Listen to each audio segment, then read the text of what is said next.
आपका यूनिक प्रज्ञान यूट्यूब परिवार में मैं प्रज्ञान सर हार्दिक स्वागत करता हूं, वंदन करता हूं, अभिनंदन करता हूं। साथियों, अगर आप टीएसटी पीटी की तैयारी कर रहे हैं तो आप बिल्कुल सही प्लेटफॉर्म पर हैं। और भावी अध्यापक बंधुओं को मैं बताना चाहूंगा कि आज से हम लोग एक नया प्रैक्टिस सेट 50 वस्तुनिष्ठ महत्वपूर्ण प्रश्नों का प्रारंभ कर रहे हैं, जिसमें कि हम प्रयास करेंगे कि महत्वपूर्ण प्रश्नों के साथ साथ नवीनतम प्रश्नों को भी संकलित करें। तो साथियों, यह श्रृंखला आपके लिए होने वाली है काफी लाभकारी। तो अगर इस श्रृंखला से आप जुड़ना चाहते हैं तो इसके लिए चैनल को सब्सक्राइब, वीडियो को लाइक और शेयर करना है आपको। और बिना समय गंवाए साथियों, प्रारंभ करेंगे पाठचर्या। और आज की पाठचर्या हमें ये निर्धारित करेगी कि भविष्य में ऐसी सीरीज आपके लिए लानी है अथवा नहीं। और अगर आप चाहते हैं कि आपके लिए प्रतिदिन ऐसी ही पाठचर्या आती रहे तो इसके लिए ज्यादा से ज्यादा आप फुल सपोर्ट करें हमें। तो साथियों, बिना समय गंवाए प्रारंभ करते हैं पाठचर्या और देखते हैं आज की पाठचर्या का पहला प्रश्न। पहला प्रश्न है, निम्नलिखित में से कौन सी रचना गया प्रसाद शुक्ल स्नेही की नहीं है? ऑप्शन रहे आपके सामने। पहला ऑप्शन है प्रेम पचीसी, दूसरा स्वप्न, तीसरा कुसुमांजलि और चौथा कृषक क्रंदन। इसमें से आपने राइट आंसर चुना है अगर स्वप्न को, तो बिल्कुल सही जवाब राम नरेश त्रिपाठी की यह रचना है। प्रश्न संख्या 2। प्रश्न संख्या 2 है कि देश की मिट्टी बुलाती है रिपोर्टाज के लेखक कौन है? तो ऑप्शन ए रांगे राघव, ऑप्शन ख बदंत आनंद कौशल्यान, ऑप्शन ग निर्मल वर्मा और ऑप्शन ग कैलाश नीरद। और इसमें से राइट आंसर आपने सेलेक्ट किया विकल्प ख बदंत आनंद कौशल्यान को, तो बिल्कुल सही जवाब विकल्प ख। अगला प्रश्न है कि चित्राधार एवं अयोध्या उद्यार कृतियां किसकी हैं? चित्राधार एवं अयोध्या उद्यार कृतियां किसके द्वारा लिखी गई हैं? ऑप्शन रहे आपके सामने। और इसमें से राइट आंसर अगर आपने सेलेक्ट किया जयशंकर प्रसाद को, तो बिल्कुल सही जवाब 1918 ईस्वी इसका प्रकाशन वर्ष है चित्राधार का, और 1910 ईस्वी है अयोध्या उद्यार का। दोनों ही काव्य कृतियां जयशंकर प्रसाद द्वारा लिखी गई काव्य कृतियां हैं साथियों। अगला प्रश्न बड़ा इंपॉर्टेंट प्रश्न है कि 60 वर्ष एक रेखांकन आत्मकथा के लेखक कौन है? तो फटाफट इसमें से उत्तर चयनित करिए। और आपने, मुझे उम्मीद है कि इस प्रश्न का जवाब विकल्प ग चयनित किया, सुमित्रानंदन पंत, तो बिल्कुल सही जवाब। अगला प्रश्न है कि चैतन्य महाप्रभु की जीवनी के लेखक कौन है? तो इसमें से ऑप्शन आपको बताना है और सही ऑप्शन आपने चयनित किया अमृतलाल नागर को, तो विकल्प ख इस प्रश्न का बिल्कुल सही जवाब 1975 ईस्वी का प्रकाशन काल है। अगला प्रश्न है कि लाल धरती रिपोर्टाज के लेखक कौन है? तो विकल्प क रामचंद्र तिवारी, ख अमृत राय, ग कुमुद नागर और घ अमृतलाल नागर। राइट आंसर आपने क्या चुना? अमृत राय को, तो बिल्कुल सही जवाब विकल्प ख। अगला प्रश्न है कि निम्नलिखित में से कौन सा शब्द आंख का पर्याय नहीं है? ऑप्शन रहे आपके सामने। तो इसमें से चक्षु, दृग, अक्षि तीनों ही आंख के पर्याय हैं, तो विकल्प इसमें से आपने सेलेक्ट कर लिया घ अतुल को, तो बिल्कुल सही जवाब। अगला प्रश्न है कि रामचरितमानस को लोक मंगल की साधना अवस्था का काव्य किसने माना है? विकल्प रहे आपके सामने। तो रामचरितमानस को लोक मंगल की साधना अवस्था का काव्य मानने वाले आचार्य रामचंद्र शुक्ल हैं। ग विकल्प इस प्रश्न का बिल्कुल सही जवाब। अगला प्रश्न है कि भीष्म साहनी की आत्मकथा इसमें से कौन सी है? इसका आपको जवाब बताना है। भीष्म साहनी की आत्मकथा इसमें आपको बताना है और जवाब में आपने आज के अतीत सेलेक्ट किया 2003 ईस्वी इस कृति का प्रकाशन काल। विकल्प ग इस प्रश्न का बिल्कुल सही जवाब। अगला प्रश्न है कि आज के अतीत से किस विधा की रचना है? आज के अतीत के गर्त से किस विधा की रचना है? इसका आपको जवाब बताना है। और इस प्रश्न का जवाब आपने संस्मरण चुना, तो भगवती चरण वर्मा का यह 1979 ईस्वी का प्रकाशित संस्मरण है अतीत के गर्त से। अगला प्रश्न है साथियों कि तपेदिक की मरीज मन्नो की कथा किस कहानी में चित्रित है? तपेदिक की मरीज मन्नो की कथा इसमें से किस कहानी में चित्रित है? और जवाब आपने सेलेक्ट किया कृष्णा सोपती द्वारा लिखी गई रचना बादलों के घेरे। ख विकल्प इसका बिल्कुल सही जवाब। अगला प्रश्न है कि हिंदी में ऋतु संहार के रचयिता कौन है? तो हिंदी में ऋतु संहार कृति का रचनाकार आपको बताना है, और इसमें से राइट आंसर के रूप में आपने क्या चुना? श्रीधर पाठक, बिल्कुल सही जवाब। यह ब्रज भाषा में लिखी गई रचना सवैया छंद में लिखी गई है, और यह ऋतु संहार संस्कृत भाषा में लिखा गया जो है उसका अनुवाद इन्होंने किया है ब्रज भाषा में। अगला प्रश्न है कि मार्क्सवादी दर्शन के किस पक्ष से डॉक्टर भीमराव अंबेडकर की असहमति थी? तो इसमें से सही विकल्प आपको चयन करना है, और इसमें आपने श्रम की गरिमा, शोषणविहीन समाज की रचना और क्रांति में हिंसा का प्रयोग, यह तीन के समर्थन में थे, लेकिन वर्गहीन समाज की स्थापना, यह जो है वर्गविहीन समाज की स्थापना जो है, वर्गविहीन समाज की स्थापना, इस से वे असहमत थे। तो विकल्प ख इस प्रश्न का बिल्कुल सही जवाब। अगला प्रश्न है कि गजवदन का पर्यायवाची क्या होगा? गजवदन का पर्यायवाची आपको बताना है, और मुझे उम्मीद है कि इस प्रश्न का जवाब आपने सेलेक्ट किया होगा। गणपति, गणेश का पर्याय है यह, तो विकल्प ख इस प्रश्न का बिल्कुल सही जवाब। अगला प्रश्न है कि प्यू संगम कौनिदणी पंक्ति के रचनाकार कौन है? प्यू संगम कौनिदणी, यह पंक्तियां किसके द्वारा लिखी गई हैं? और जवाब में आपने हेमचंद्र को चुना, तो बिल्कुल सही जवाब। अगला प्रश्न है कि हिंदी भक्ति काव्य का प्रथम क्रांतिकारी पुरस्कर्ता कबीर हैं, यह कथन किसका है? हिंदी भक्ति काव्य में प्रथम क्रांतिकारी पुरस्कर्ता कबीर हैं, यह कथन किस आलोचक का है? और आपने डॉक्टर बच्चन सिंह चुना, ग विकल्प इस प्रश्न का बिल्कुल सही जवाब। अगला प्रश्न है कि साकेत महाकाव्य के रचनाकार कौन है? तो साकेत महाकाव्य का रचनाकार आपको बताना है, और जवाब में आपने ध्यान दीजिएगा, साकेत संत काव्य पूछा जा रहा है यहाँ पे, क्षमा करें, साकेत संत काव्य का रचनाकार बलदेव प्रसाद मिश्र हैं।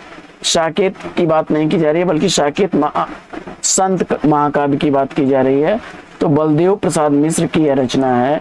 साकेत किसकी रचना है आप जानते हैं, तो कमेंट बॉक्स में बताएंगे आप लोग। अगला प्रश्न, कहां से गुजरा आत्मकथा के लेखक कौन है? फटाफट उत्तर चयनित करिए, और उत्तर में आपने चयनित कर लिया सही विकल्प के रूप में कन्हैयालाल नंदन को, तो ख विकल्प इस प्रश्न का बिल्कुल सही जवाब। 2007 ईस्वी का प्रकाशन काल है। अगला प्रश्न है कि अतीत राग आत्मकथा के लेखक या लेखिका कौन है? तो अतीत राग आत्मकथा के लेखक या लेखिका डॉक्टर देवेश ठाकुर हैं, महादेवी वर्मा हैं, ममता कालिया हैं, अथवा नंद चतुर्वेदी हैं। इसमें से सही ऑप्शन आपको बताना है, और राइट आंसर आपने विकल्प घ चुना, नंद चतुर्वेदी को, तो बिल्कुल सही जवाब। अगला प्रश्न है कि लगता नहीं है दिल मेरा आत्मकथा किसके द्वारा लिखी गई है? तो इसमें ऑप्शन आपके सामने है, कृष्णा सोपती, मृदुला गर्ग, कृष्णा अग्निहोत्री अथवा मैत्रेयी पुष्पा। राइट आंसर आपने कृष्णा अग्निहोत्री को चुना, तो विकल्प ग इस प्रश्न का बिल्कुल सही जवाब। 1997 ईस्वी का प्रकाशन वर्ष है।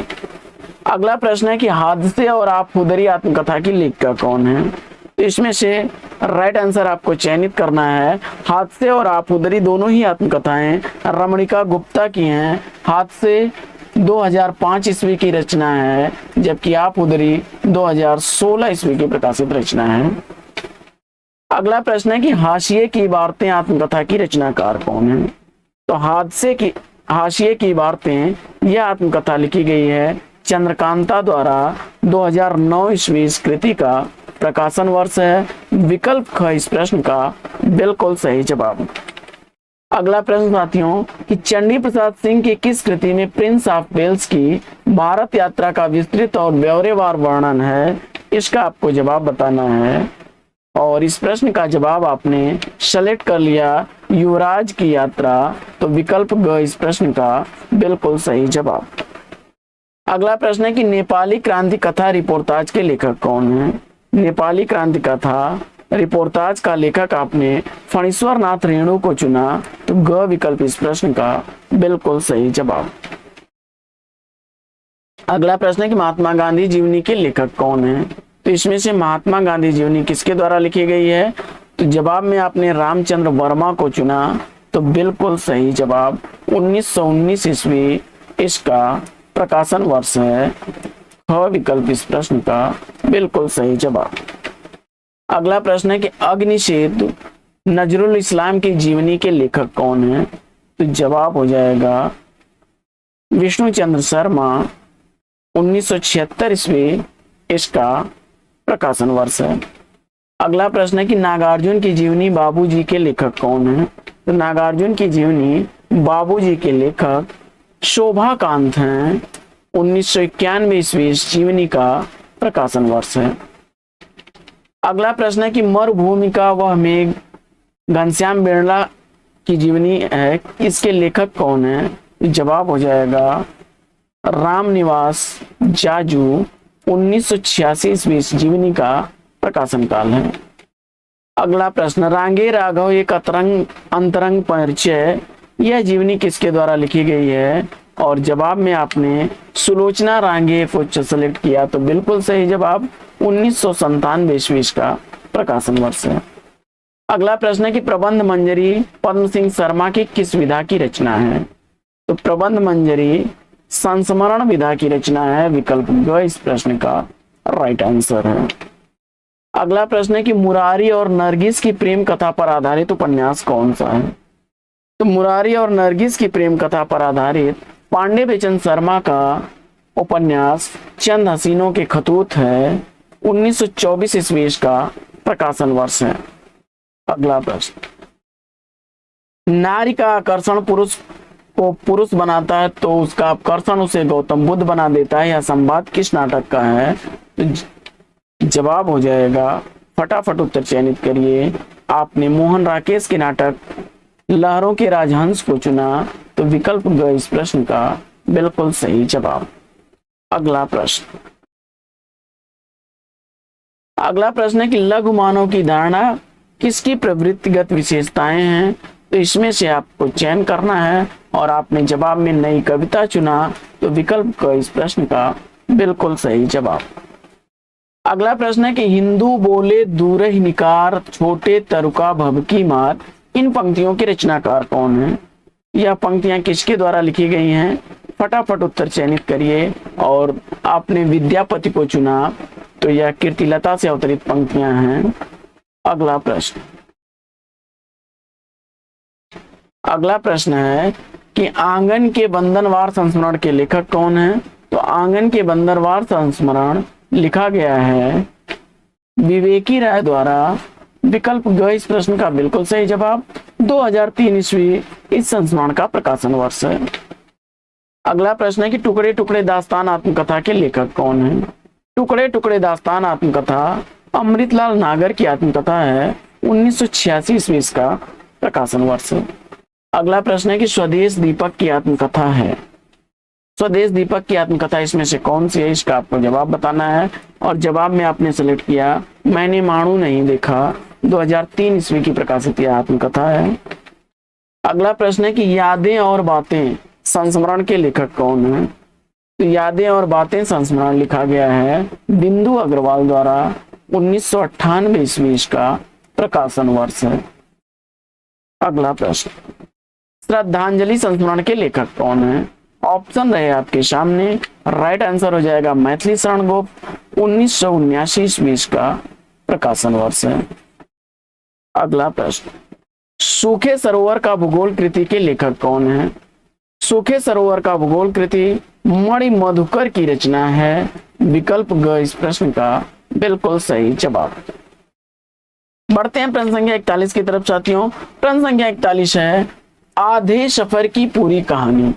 आधे सफर की पूरी कहानी के लेखक कौन है? इसका आपको जवाब बताना है।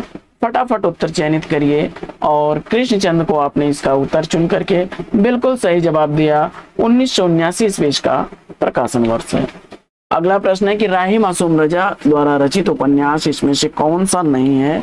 इसका आपको जवाब बताना है और इस प्रश्न का जवाब आपने समरसेस है चुना, तो बिल्कुल राइट आंसर है। विवेकी राय द्वारा लिखा गया 1988 ईस्वी का प्रकाशित यह उपन्यास है।